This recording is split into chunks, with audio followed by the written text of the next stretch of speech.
Hello there, I'm Sarah, your natural endometriosis expert. Welcome to my podcast. This is the place to be for information, advice and tips on managing your endometriosis naturally. I've been managing my own endo now successfully for about 20 years, and I've been running my own therapy business since 2008, helping others to do the same. If you're curious to cut through all the noise and rubbish that's out there and learn the key to managing endometriosis with minimal reliance on drugs and surgery, then this is the only podcast you'll need. Let's get started.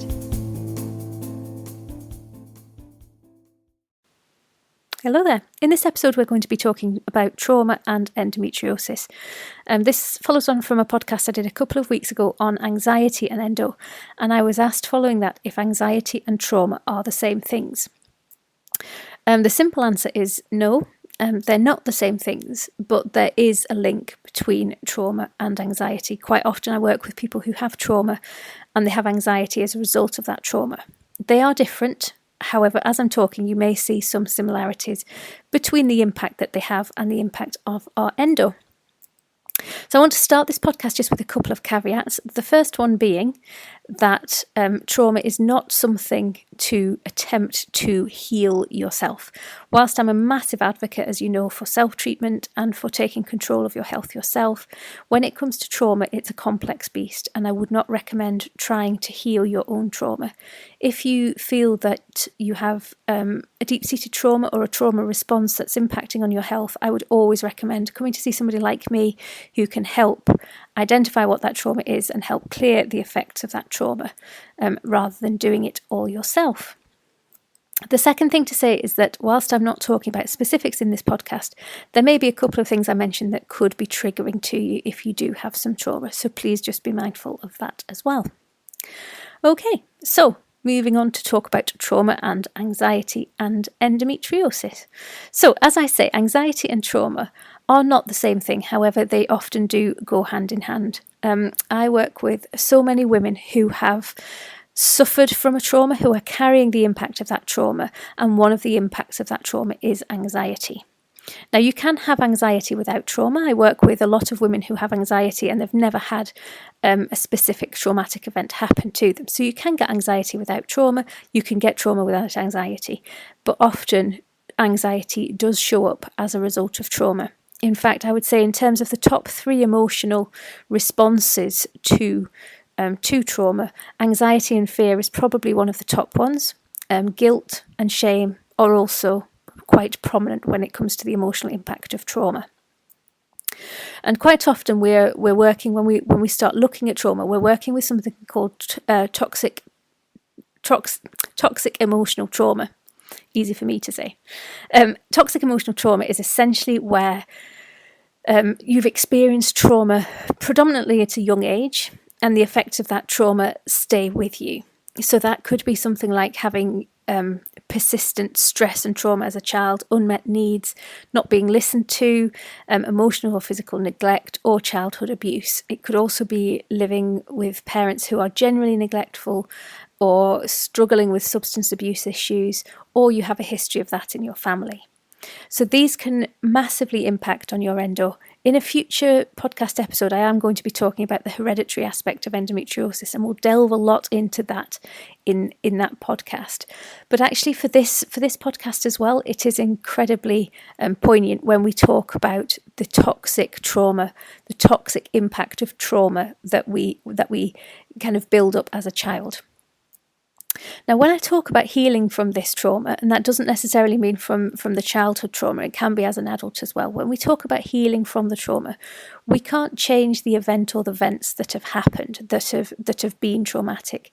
The thing that impacts on us is the emotions that we link to that event or those events. So quite often we talk about, like I say, the anxiety and the fear, the shame and the guilt. They are the emotional aspect of the trauma. We can't shift the trauma. What we can do is shift and reframe those emotions, because it's those emotions that impact on us. And quite often, so similar to anxiety, quite often what happens is those emotions are pushed down within us. And we think we've maybe managed it, we think that we've maybe overcome the trauma, but actually quite often what happens is we just push those emotions deep, deep within us, because it's easier to hide them, it's easier to just swallow them down and get on with it than it is to face up to what's happened. And that is a perfectly natural response. Quite often, especially if it's a recent trauma, or if it was a particularly difficult trauma, the impact of revisiting it can often be just as traumatic as the original event itself. So it's human nature to not want to go there. So we kind of shut ourselves off to it, which you may argue is absolutely fine in the short term. But when it comes to our long-term physical and emotional health, it's not great. Our bodies, even though we're swallowing down the emotions, our bodies still hold on to those emotions. And one of the main places that those emotions impact is in our abdomen. Now, predominantly there's two places where we hold on to those responses, that trauma. The first place is in our abdomen ourselves. So you will have heard me talk about the psoas muscle before. The psoas muscle is a hugely important muscle. And that's where we tend to store our trauma and our fear. And a lot of these abdominal muscles are where we hold these types of emotions. So vulnerability and fear and anxiety and shame and guilt are all held within that lower part of our torso. And essentially what's happening is the emotions are sat there, which causes tension. So as I'm just talking to you now, just shift your attention, just bring your attention slightly to your abdomen and just see how relaxed the muscles are within your abdomen. Even if you haven't suffered, or I shouldn't say suffered from a trauma, but even if you haven't undergone any trauma, just actually check in with your abdomen, just see how relaxed the muscles in your abdomen are, because most of us carry a little bit of tension in those muscles.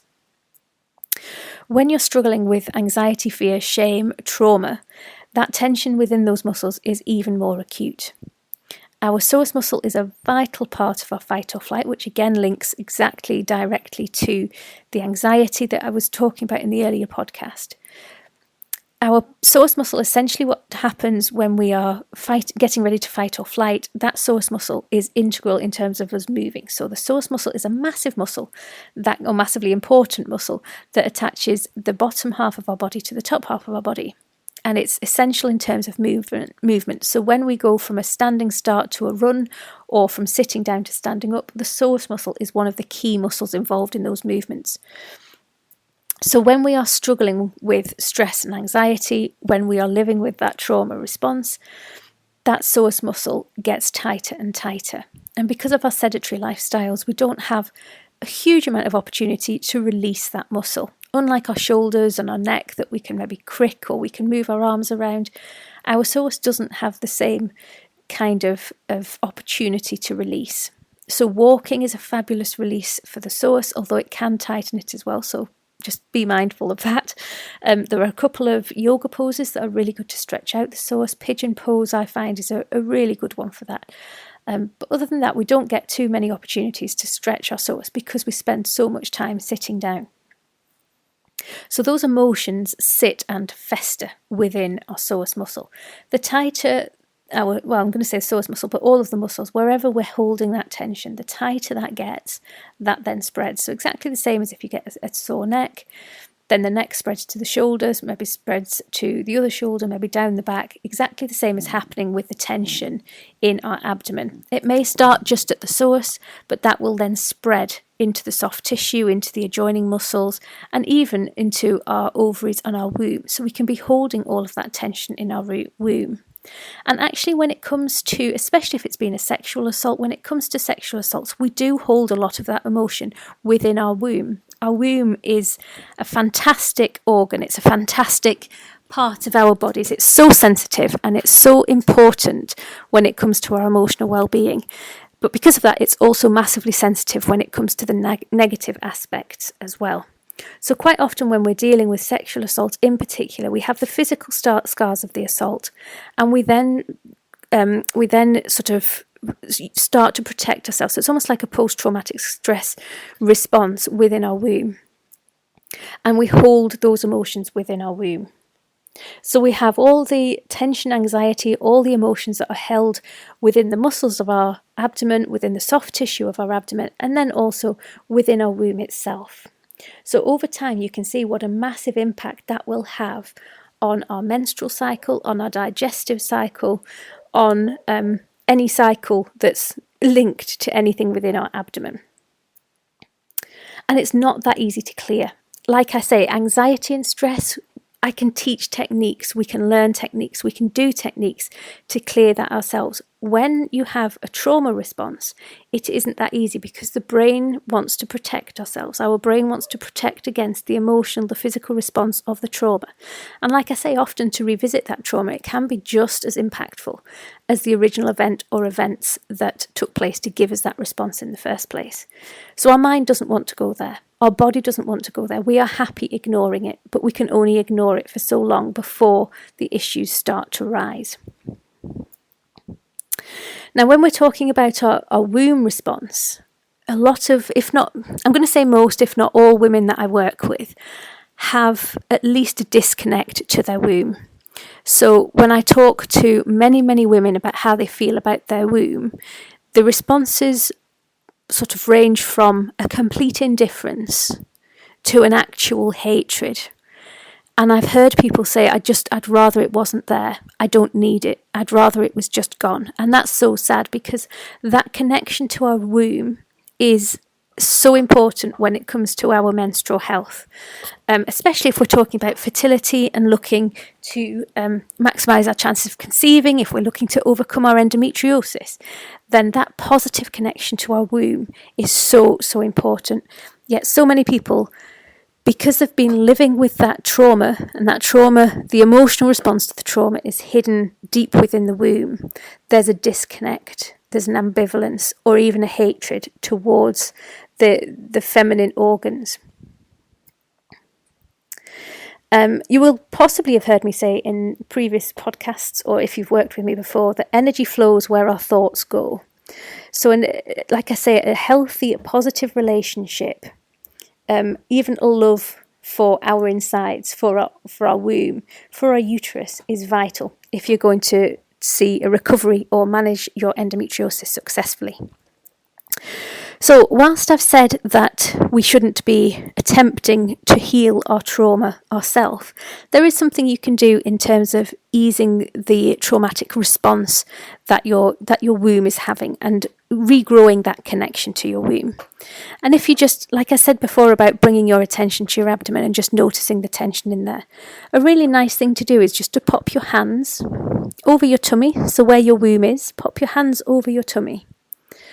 And just feel the warmth coming from your hands down into the tummy of your skin and down further into your abdomen.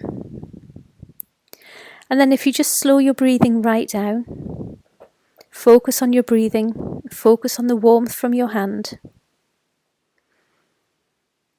And then silently or out loud to yourself, simply tell your womb that you love her. Now that might sound a bit weird. If you've worked with me before, then you'll know it's not weird. If it's the first time you've heard anything like that, then it may feel a bit awkward. The more you can do that, and the more you can start to feel that, the greater the chance of recovery from endo and all sorts of other conditions and health issues. The greater the chance you have of getting more in control of those symptoms. Now, this isn't getting to the base of your trauma. This isn't even beginning to reframe that emotional response to the trauma. But what it is doing is starting to build that connection again to your womb. And that's essential in terms of overcoming the trauma and keeping that reframing of the emotional response, that clearing of the emotional response. It's essential to keeping that longer term. If you do have any questions, or if you are thinking that you may have a deep-seated trauma response, then like I say, I would urge you to speak to somebody who can help. It's not necessarily an easy journey, but it's one that if you do have trauma as one of the causes or one of the triggers to your endometriosis, it's so valuable. It's such a valuable journey. I hope what I've said makes sense. Like I say, if you have any questions, do feel free to reach out to me. Similarly, if you want me to talk about something else on a future podcast, just drop me an email.